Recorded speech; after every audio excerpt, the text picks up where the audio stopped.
Hi friends, तो हम लोग टाइप 2 के ऊपर एक क्वेश्चन ले रहे होंगे। ठीक है, तो हमारा क्वेश्चन है सॉल्व 1 + XY, ठीक है, इंटू मतलब bracket into y d x, ठीक है, plus 1 - XY bracket into x d y, ठीक है, इक्वल टू 0 है। ठीक है, तो हमारा ये वो वाले फॉर्म में है जो टाइप 2 था।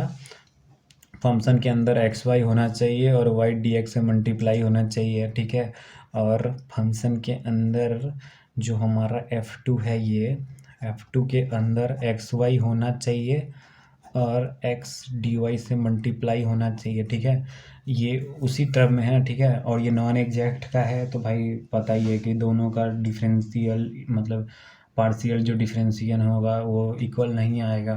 पहले तो देख लेते हैं कि भाई इसको एम डी एक्स और एन डी वाई लिख सकते हैं। देख लो, एक इस वाई तक के टर्म को एम बोल देते हैं और एक्स तक के टर्म को एन बोल देते हैं। तो ये हो जाएगा हमारा m d x plus n d y. ठीक है, ये इक्वल टू 0 है।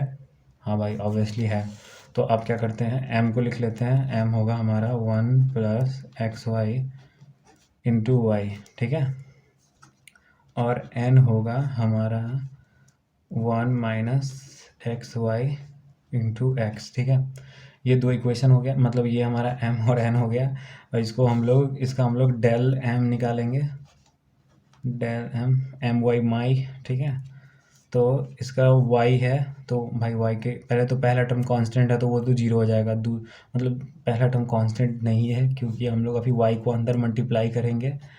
y + XY² इक्वल टू, इसके अंदर x मल्टीप्लाई किया है तो x - X² y। ठीक है, ये दोनों टर्म है। ठीक है, अब m को जब डिफ्रेंशिएट करेंगे तो हम लोग यहाँ m को डिफ्रेंशिएट करते हैं तो y का डिफ्रेंशिएशन y है तो ये 1 हो जाएगा, और प्लस y का डिफरेंशियल x कांस्टेंट y के रिस्पेक्ट में डिफ्रेंशिएट कर रहे हैं तो x को x लिख देंगे और y का स्क्वायर आगे आ जाएगा तो यहाँ पे 2 आ गया और y हो जाएगा ये सिर्फ। ठीक है, तो ये हो गया m का डिफ्रेंशिएशन।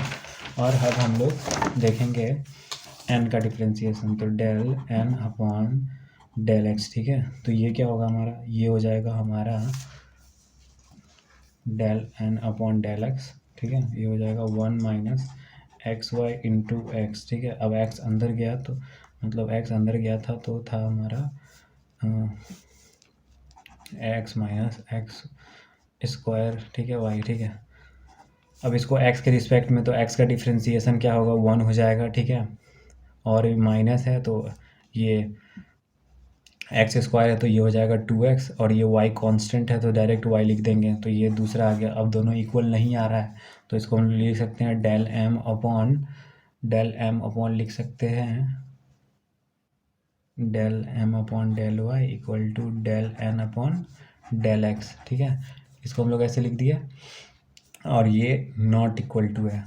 ठीक है, ये नॉट इक्वल टू आ गया। तब नॉट इक्वल टू आया है तो इसके बाद क्या करेंगे, इसके बाद आई एफ इंटीग्रेटिंग फैक्टर का मल्टीप्लिकेशन करेंगे अगर नॉट इक्वल टू आ गया है तो आई एफ क्या था हमारा, 1/(mx - ny) था। ठीक है, तो करते तो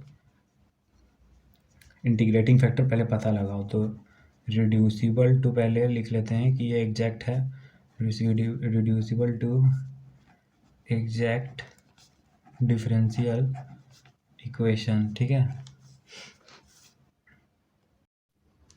अब इसको हम लोग m into x minus n into y लिख सकते हैं। ठीक है, अब इस फॉर्म में हम लोग लिख दिए, और तो इस फॉर्म में इसलिए लिखे क्योंकि इंटीग्रेटिंग फैक्टर 1/दिस होता है। ठीक है, तो इसका वैल्यू निकाल लेते हैं, फिर उसको 1/दिस कर देंगे। ठीक है, तो इसको जब हम लोग, ये m का वैल्यू था हमारा क्वेश्चन में। ठीक है, तो इसको हम लोग किसे x से मल्टीप्लाई करेंगे तो ये क्या हो जाएगा, XY plus X² y minus, ठीक है, माइनस हो गया। और यहाँ पे दूसरा जो टर्म है हमको यहाँ पे लिख देंगे हम लोग -XY, ये जो इसमें y मल्टीप्लाई करेंगे और निगेटिव अंदर जाएगा तो ये पॉजिटिव हो जाएगा, और ये हो जाएगा मेरा X² इंटू y² इक्वल निकालेंगे कितना होगा, तो देखो ये माइनस में है और ये प्लस में है तो ये दोनों कट हो गया। ठीक है, अब ये दोनों को ऐड करते हैं तो ये हो जाएगा हमारा 2x² y²। तो ये हमारा वैल्यू आ गया जो कि नॉट इक्वल टू 0 है, तो हम लोग बिल्कुल सही जा रहे हैं। तो ये हमारा इंटीग्रेटिंग फैक्टर हम लोग लिख सकते हैं 1/mx माइनस एन वाई होता है। तो इसको हम लोग लिख देंगे 1/mx माइनस एन वाई का वैल्यू निकाल लिया हम लोग 2x² y²। ठीक है, इसका वैल्यू आ गया हम लोग के पास। तो अब multiplying I F, integrating factor, ये इफ़ नहीं है, आई एफ है। तो इंटीग्रेटिंग फैक्टर टू इक्वेशन 1, ठीक है, इक्वेशन 1 में इंटीग्रेटिंग फैक्टर मल्टीप्लाई करो, तो मल्टीप्लाई करने के बाद क्या होगा 1/2x² y²।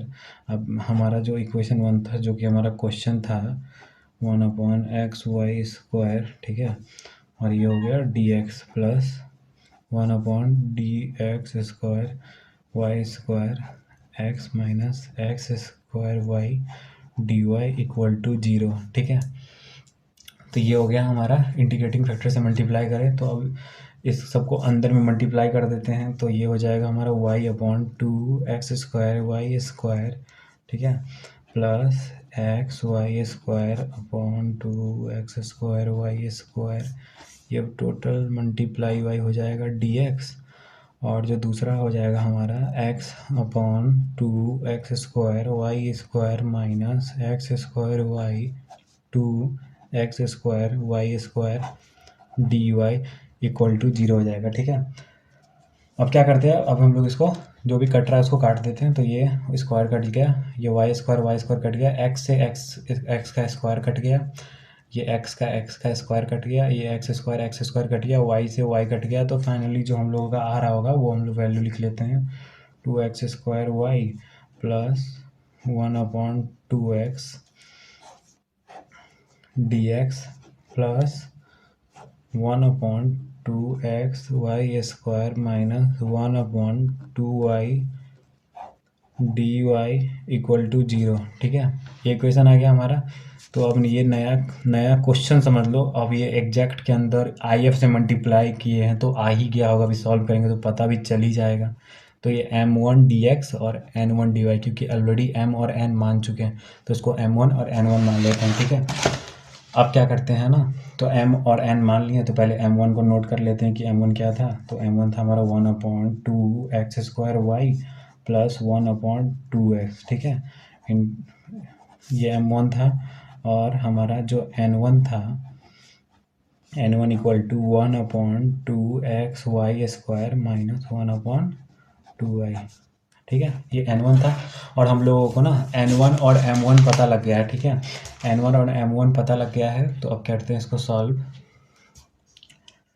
डिफ्रेंशिएट करते हैं। जो हमारा पहला स्टेप होता है, अब देखते हैं दोनों इक्वल आया है कि नहीं। आई एफ से मल्टीप्लाई करने के बाद तो क्या होगा, देखो m1 को y के रिस्पेक्ट में डिफ्रेंशिएट करो, तो देखो 1/2x² तो कांस्टेंट होगा, तो यहाँ पे लिख दो 1/2x², और 1/y का जो डिफ्रेंशिएशन होता है वो होता है -1/y², जो कि पहले कई बार आ चुका है।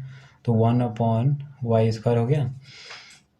अब हम लोग दूसरा टर्म देखेंगे, दूसरा टर्म में y का कोई टर्म ही नहीं है, तो ये कांस्टेंट है, तो ये 0 आ जाएगा। ठीक है, तो यही बस हमारा डिफ्रेंशिएशन होगा m1 का।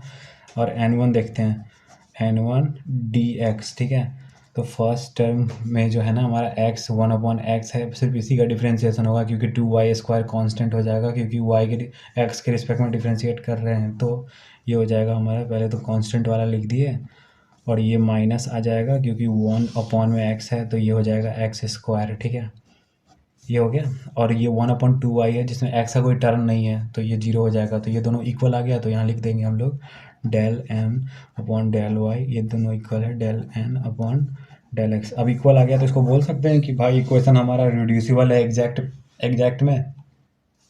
तो विच इज एन एग्जैक्ट, ये नया क्वेश्चन ही समझ लो कि एक नया क्वेश्चन हम लोगों ने आई एफ से मल्टीप्लाई करने के बाद निकाला है, और अब वो एग्जैक्ट हो चुका है। ठीक है, तो इसका सॉल्यूशन क्या होगा, सॉल्यूशन होगा हमारा नए क्वेश्चन का, जिसको हम लोग लिखेंगे del m1 dx, जिसमें y हमारा है कांस्टेंट।